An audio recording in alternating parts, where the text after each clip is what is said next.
7 bonnes raisons de choisir Voyage Antillais. Voyage Antillais est une agence antillaise depuis plus de 50 ans.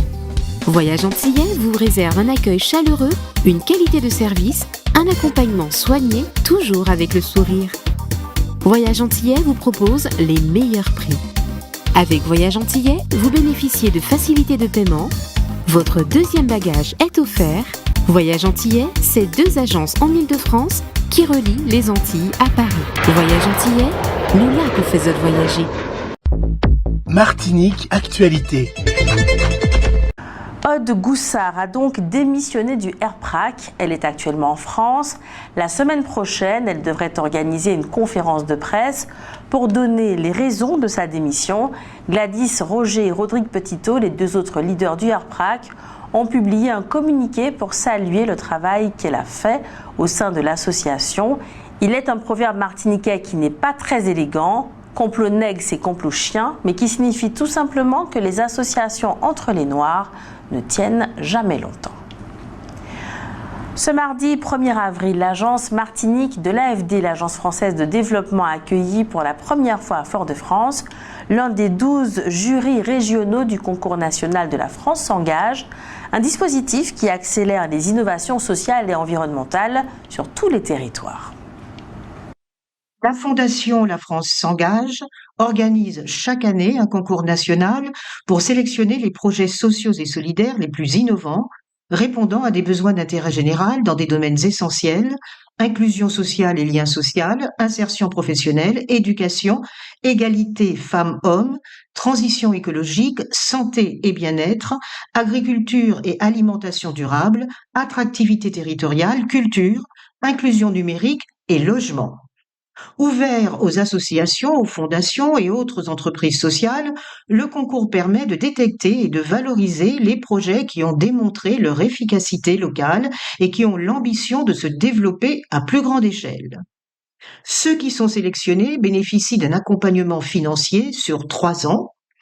Depuis 2017, l'AFD est partenaire de La France s'engage, elle-même créée en 2014 par François Hollande et dont l'agence Martinique est très impliquée dans l'accompagnement des acteurs locaux en faveur d'un modèle de développement plus inclusif et durable. 5 porteurs de projets de Martinique ont soumis leur candidature au concours 2025. Notons cependant qu'aucun d'entre eux ne sera étudié chez nous. En effet, pour éviter des conflits d'intérêts, les dossiers locaux ne sont pas soumis à l'avis d'un jury de leur territoire. Le jury, constitué de 40 personnes d'horizons divers, a donc effectué une sélection qui sera soumise à la décision définitive du conseil d'administration de La France s'engage. Au total, 18 projets candidats proviennent cette année des territoires ultramarins, un record qui montre le dynamisme de l'innovation sociale dans ces territoires. Depuis 2014, la France s'engage à apporter son soutien à 15 structures ultramarines à hauteur de 1 900 000 €. Parmi elles, la Fédération Amazone qui, labellisée en 2022, est une structure martiniquaise composée de 7 associations en Martinique, Guadeloupe, Guyane, Polynésie, Paris, La Réunion et bientôt la Nouvelle-Calédonie. Elles accompagnent les femmes touchées par tous les cancers ainsi que leur entourage. Les employés de la société Blue Line sont toujours en grève, pas de navette donc entre Fort-de-France et les 3 îlets au gaz-pilote. Les usagers continuent d'être excédés, certains se disent même écœurés par la façon dont les choses se déroulent, en particulier par le fait qu'ils ne sont jamais avertis quand les vedettes ne fonctionnent pas. Hier après-midi, mardi, une altercation a opposé à Mahau-Lamentin, donc, un chauffeur de bus à un passager. Comme ils le font systématiquement, les chauffeurs du TCSP ont arrêté de travailler pour soutenir leurs collègues, mais cela n'a duré que quelques heures. Il n'était pas certain que le chauffeur concerné par la bagarre soit au-dessus de tout soupçon. On connaît bien Rosemary Topin-Pélican pour le combat qu'elle mène au sein de l'AFCA, l'association des victimes du crash aérien du 16 août 2005. On la connaît moins poétesse et pourtant c'est avec un poème qu'elle tente d'atténuer la douleur de 2 de ses amis, Joe et Manu, qui ont perdu leur maman. Un poème dans lequel sans doute bien des Martiniquais reconnaîtront leur propre mère. Permettez-nous de vous le proposer. Lettre à ma mère. Vois-tu, maman, je n'ai pas oublié le temps où, sans ton sein, toutes les nuits, je hurlais à en perdre haleine. Je n'ai pas oublié le temps où, sans dégoût de ta bouche, tu aspirais mon étouffante morve. Je n'ai pas oublié le temps où, chaque soir, à la main, tu lavais mes chaussettes pleines de boue. Je n'ai pas oublié le temps où, dans ton lit, contre 3, je me blottissais les nuits d'orage. Je n'ai pas oublié le temps où, exténué, tu devais tout de même vérifier mes devoirs. Je n'ai pas oublié le temps des mauvaises notes où tu m'encourageais au lieu de me gronder. Je n'ai pas oublié le temps si douloureux où tu me consolais quand d'autres m'humiliaient. Je n'ai pas oublié le temps des désamours quand à chaque déception, tu restais ma seule bouée. Mais je n'ai pas davantage oublié le temps de la réussite grâce à ton soutien, le temps de notre complicité et de nos rires, le temps du bonheur qu'avec toi j'ai éprouvé. Maintenant, chère maman, sois certaine d'une chose, même le temps ne pourra jamais effacer ce que tu m'as appris, ce que tu m'as donné. Fin de citation, et c'est donc signé Rose Marie Topin Pélican.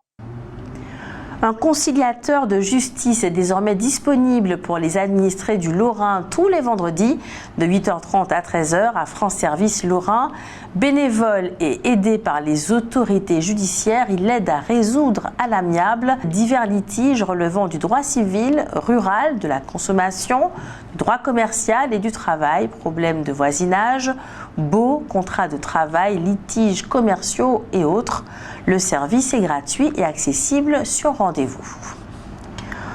Oui, je dois faire un 4e mandat. Je veux continuer avec les élus en place, avec la population, et j'espère que la population fera ce qu'il faut le moment venu. Je suis candidate à ma succession. C'est Génie Dulis-Petit qui s'exprime et annonce sa candidature pour les prochaines municipales. Nous vous le disions, le golfe des Trois-Îlets est en pleine rénovation.